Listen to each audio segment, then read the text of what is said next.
လောက်ရတာပေါ့အဲ့ဒီတော့ဟိုလေဟိုနေစားလူယူတမနဲ့ဆိုရင်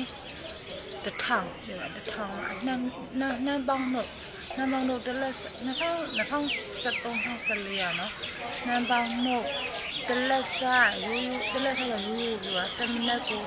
1000မနေ့တစ်ပိုင်း1000ညနေတစ်ပိုင်း1000ပေါင်းလိုက်တော့2000ဒီကနေ့မနေ့တစ်ပိုင်းကို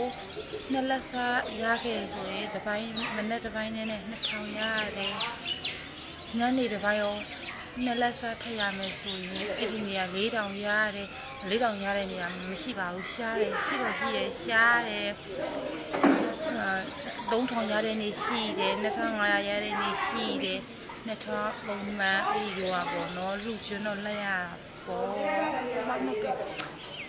မြို့သားရဆိုတော့ဒီမှာမဟုတ်ဘူးဒီကတော့လို့ဆိုတော့အဲ့အရာတော့ချိန်နေပြီးခုတော့လိုက်တော့ပါဘူး